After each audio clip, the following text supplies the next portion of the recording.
What's up, guys? Welcome to the Crypto Savvy channel. I'm Craig, and as usual, we're going to be going over the charts. Make sure before we begin, the only thing I ask of you guys is to scroll down, smash that thumbs up. You can also leave your comments. Let me know what you think. I know everybody is waiting on Fed Powell to speak today. As you guys know, I think everything's burnt into the charts. No matter what happens, it's all by design, in my opinion. None of this is financial advice, but we're going to talk about this a little bit more in depth today, just a little bit.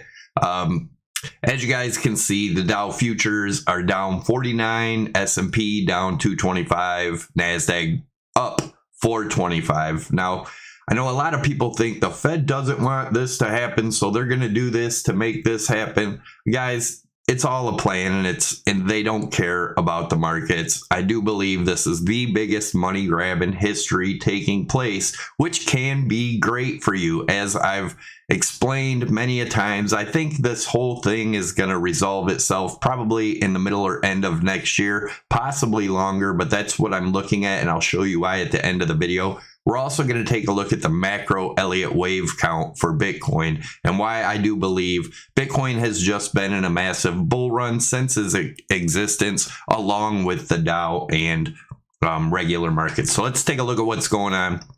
The DXY, as you guys know, we've been watching it on the daily right here. I'm going to show you some more things too, but let's get over to the daily. So we've been watching this falling channel. The top of this falling channel right now is about 33,250, right in that range. If it was to get up there today, it's actually about 33,300 points. That would come up to retest the trend line in the RSI too. Now, it doesn't have to, but we could possibly see a massive spike up into that range today. Now, like I said, unless we start opening and closing daily candles above that, I don't think even a spike above that isn't going to mean much. I do believe there's much more downside, and I do believe we come down to at least test the bottom of this channel again, and if it breaks, looking at about the 22.3. Now, there's one more thing I want to look at that could be a possibility, so be aware of this. If we go off these trend lines here all the way down to the bottom,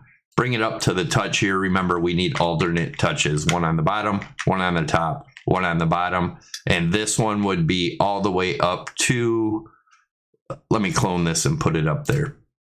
This is a possibility. I don't think this one will happen, but that would get us back up to 34,000 point range. If that does happen, then we would look at this channel instead of the other, but I'm still pretty confident in this channel here holding, coming back down, and a break of this channel will get us way down to these lower levels around 22,000 area. So either way, like I said, we could get up, get one more test of this trend line on the RSI before continuation to the downside.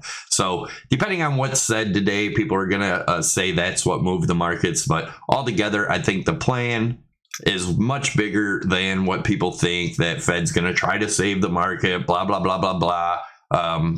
Interest rates are going up, guys. If you guys have been paying attention to what's going on with the diesel, there's a shortage in diesel. So what's that do? That's going to raise the price of everything that has to be hauled by trucks, which run on diesel, which is the supply chain, and that's just going to raise everything else. So we're going to have more inflation. But guys, remember, inflation is to scare people out of money. We've seen that back in the 80s.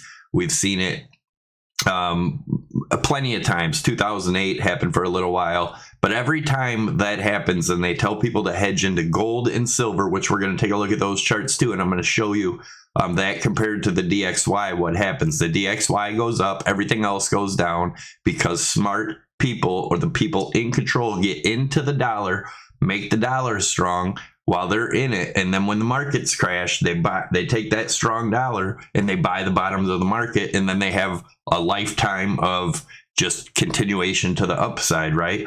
Now, that doesn't mean that it shoots straight back up. That's just a gradual ride back up. Their money grows, right? While everybody else that's way up at the top, wanting it to get back there, most likely aren't going to see it anytime soon. So let's take a look at the DXY. So this is DXY back in the 80s, right? When we seen the same thing, major inflation, get out of the dollar, hedge the dollar. Well, we'll take a look at what happened gold and silver, which I think is going to be the same thing with all commodities like Bitcoin. Same thing. It's just, or all assets. It's just going to continue to tank while the markets tank. That's what happens. Now, here's the 80s. I have it circled here on the weekly in the DXY, right? This was 1978 all the way to 1985, this inflation. As you guys know, my next target for DXY is around 122. Once that breaks, the measured move of this rising broadening wedge is about 178 to 180. I do think we will see that. I could be totally wrong, but so far this has all been playing out and it all matches up together. And again, we're going to take a look at it in the bigger picture with gold, silver, and Bitcoin, right? Let's take a look at the 4-hour time frame and see what we've been watching here. Like I had said, we do have a possibility of the DXY coming all the way back down to the 109 area. 110 is this trend line. We did get a bounce off it, and that's a very big trend line. Let me show you where that trend line comes from. All the way over here. And this is 2008, right? The markets rallied. The markets dumped and the DXY did rise. Anyways, this trend line comes from way over here. There's a touch. Way over here, there's a touch. And look at that. We got a nice bounce off it. Now, again, if we do make an ABC correction here, we could see as low as this 109 area. But anyways, I'm still bullish on the dollar.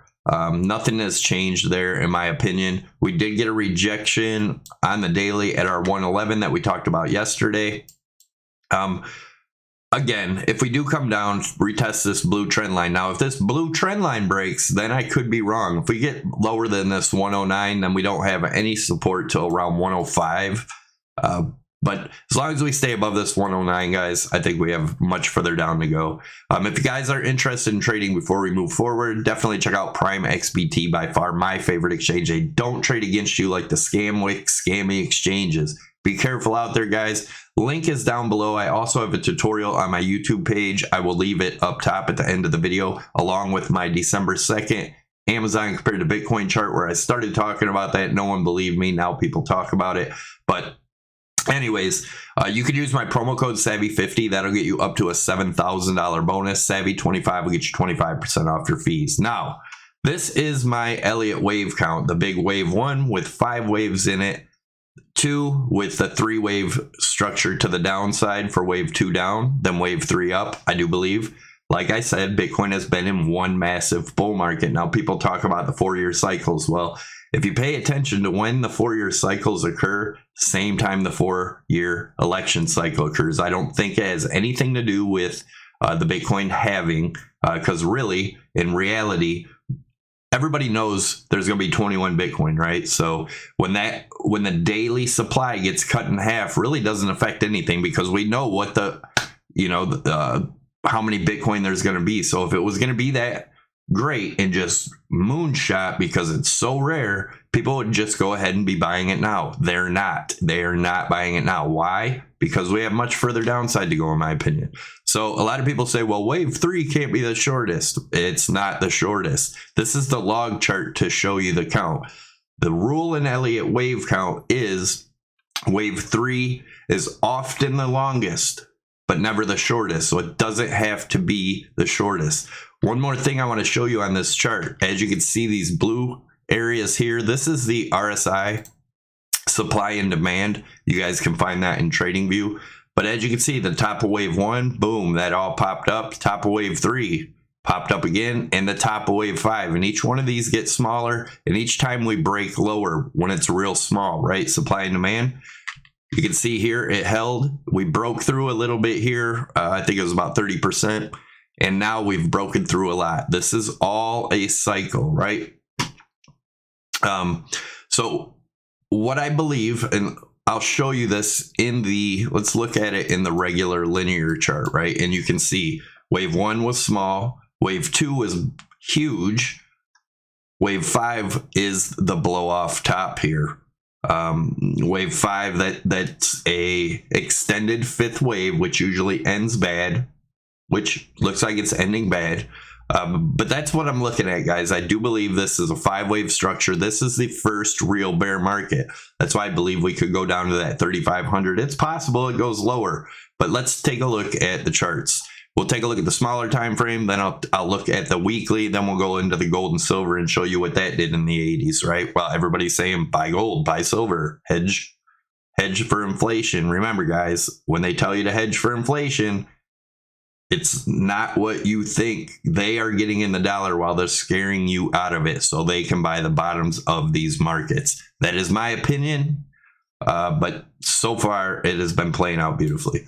So if you look here, we have this high here, and this is around 22,432. So we would have to see a close above this 23 or 22,400 to invalidate. So we could still get a rise up as high as this 2,800. Let me get this off here.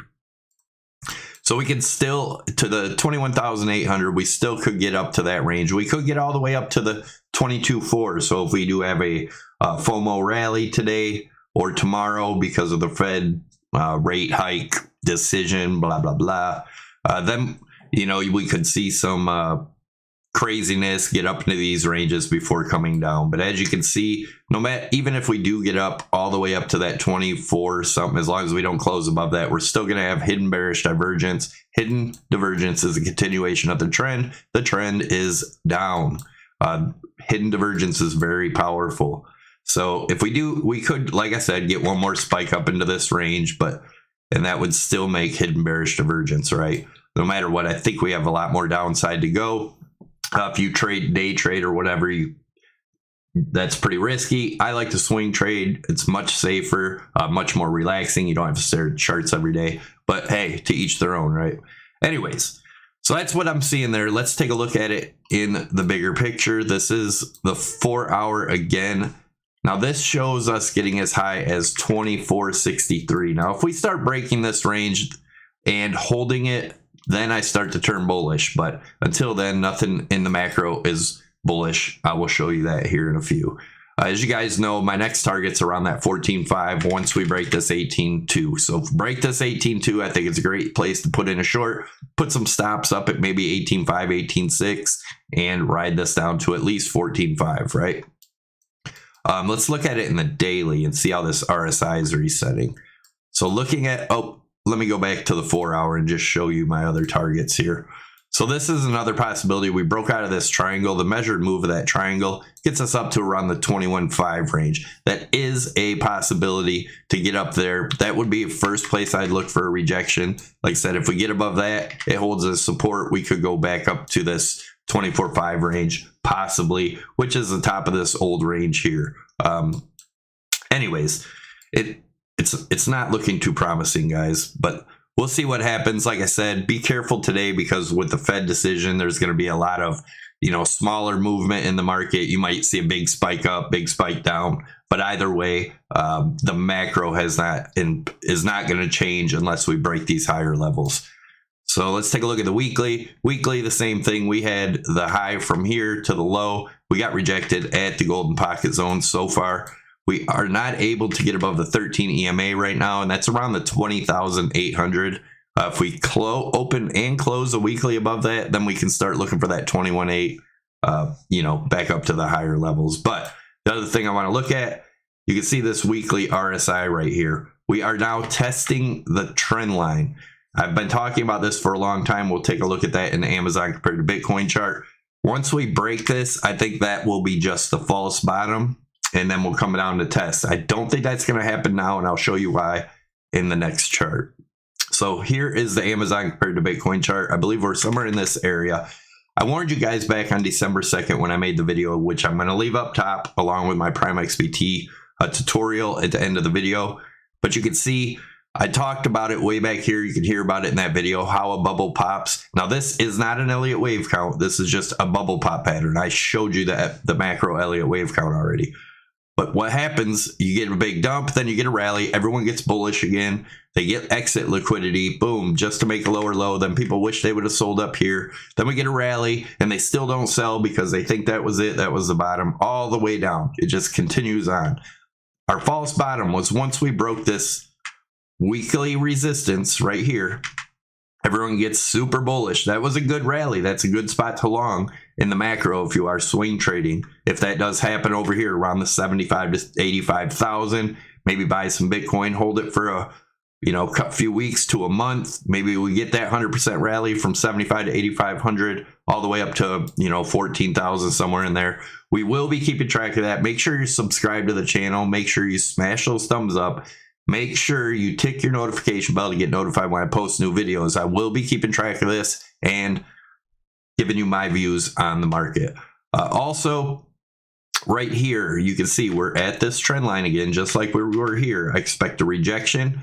And sometime February or March, I believe, if this plays out this way, we will get this rally. We'll break out of this. Everyone will say we broke the weekly trend line. That's it. Bottoms in, 4-year cycles on. And then just to come down and make a lower low, lose confidence in the market, and then take a long time to recover.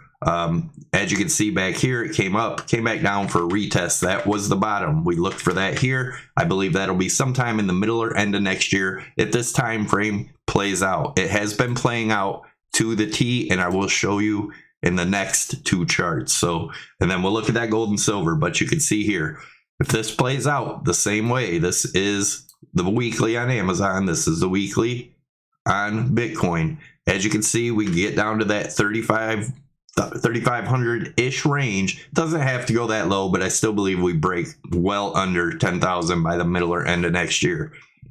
And then we get this rally, 4-year cycle, right? That was it. We're going to 100,000. I think we get stopped somewhere in the middle of 2025.